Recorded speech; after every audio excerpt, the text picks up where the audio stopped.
the court says the FBI misled, that's a nice way of saying they lied. While conservatives no longer trust the Federal Bureau of Investigation, liberals, or more precisely, progressives, no longer trust the local police. Subway crime is up, but let's also note that subway crime is up after they committed so many more officers to the subway system.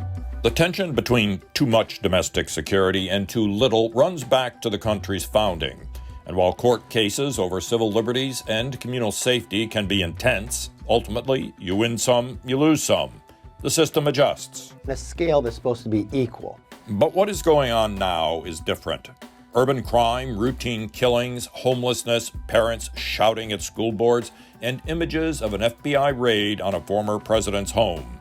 Many Americans are turning their backs on the governing institutions that are supposed to provide the bedrock of domestic tranquility. The work the men and women of the FBI do to protect the American people goes way beyond the one or two investigations that seem to capture all the headlines. FBI Director Christopher Wray can sit before Congress placidly explaining away discomfort with his agency all he wants.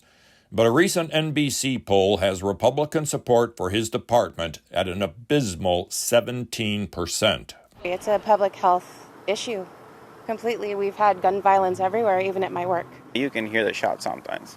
With violent crime on the rise, it got me thinking how Joe Public simply assumes cops on the beat or line FBI agents will keep the peace. But what if they won't?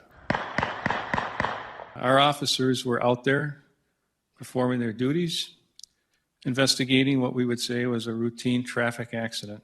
Last weekend in Fargo, North Dakota, a routine traffic stop got 2 police officers critically wounded by a shooter and 1 killed. They also fired shots at the firefighters who were also on scene. The dead cop was 23 years old, a former National Guardsman who had served in Afghanistan. Along with BCI, the FBI is involved, and together they are actively working this investigation. In the past 3 years, 1,000 cops resigned or retired early from the Los Angeles police force. The New York Post reports that about 1,400 NYPD cops are expected to resign this year before reaching retirement age.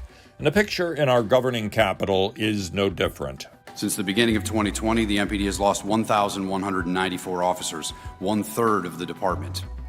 484, nearly 40% of those separations were resignations, employees who just walked away from a career with MPD. A study by the Police Executive Research Forum found 50% more resignations nationally last year than in 2019.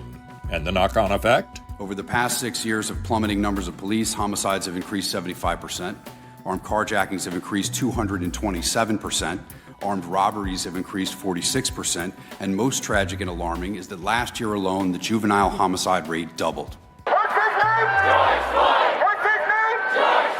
Most of this flight followed George Floyd's killing in May 2020 in Minneapolis, which led to a massive collapse of trust between many local authorities and their police forces, elevating the formerly innocuous Defund the Police movement. So the reason that Oakland is not safe and livable is because of the failed policy of our neo-progressives who come and dominate our local government. The luxury politics of our elite who don't live with the consequences of their policy is absolutely destroying our city. Institutional disintegration happens when two sides talk past each other for so long that the original stakes or issues become forgotten. The FBI is not in the business of moderating content or causing any social media company to suppress or censor. That is not what the court has found. Director Wray may think the FBI is too big and important to go the way of the eroding LA Police Department. Don't bet on it.